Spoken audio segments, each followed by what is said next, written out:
আজব দেশের গল্পে আপনাদের স্বাগত। এক সময়ের কথা, এক বরফে ঢাকা এক ছোট্ট গ্রামে বাস করতেন এক গরিব কিন্তু দয়ালু মুচি।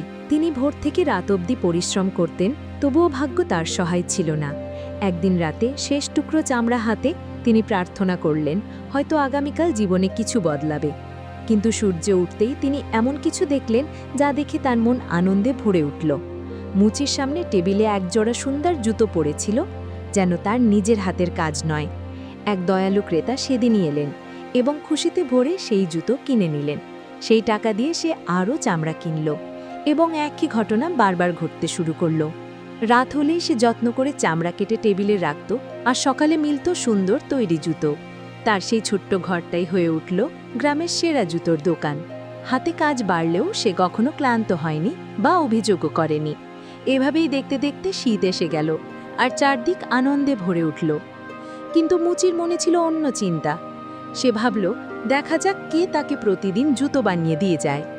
সেই মতো মুচি ও তার স্ত্রী সেদিন রাতে ঘরের মধ্যে লুকিয়ে থাকল।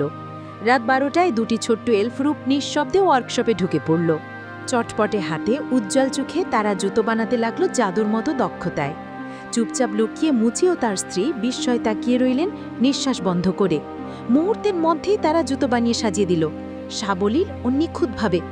তারপর ঠিক যেমন এসেছিল তেমনই হাওয়ায় মিশে হারিয়ে গেল তারা।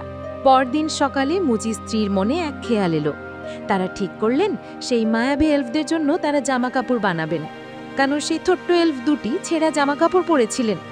তারা দুজনেই দিনরাত কাজ করলেন, ভালোবাসা দিয়ে সেলাই করলেন পোশাক ও জুতো। সেই রাতে তারা আর কোনো চামড়া না রেখে শুধু ছোট্ট কোট, মোজা, মিটেন আর জুতো রেখে দিলেন। আবারও চুপচাপ লুটিয়ে থাকলেন তারা, জানালেন না তাদের উপস্থিতি। রাত 12টায় এলফরা ফিরে এলো, কিন্তু এবার অন্য কিছু দেখে থমকে গেল তারা। তারা আনন্দে হাসলো, নাচলো নতুন জামা কাপড় পরে। তারপর ঠিক যেমন এসেছিল তেমনই হাওয়ায় মিশে হারিয়ে গেল তারা। এরপর থেকে আর কখনো তাদের দেখা যায়নি, কিন্তু মুচি আর তার স্ত্রী চিরকাল সেই এলফ দুটিকে মনে রেখেছেন। এলফরা চলে গেলেও মুচি শান্ত মনে প্রতিদিন নিজের কাজ করে যেতে লাগলেন। দোকানের বাইরেই ছেলেদের খেলা, আর প্রতিবেশীরা আসত শুধু ভালো লাগার জন্য। এভাবেই তাদের বছর কেটে গেল আনন্দে।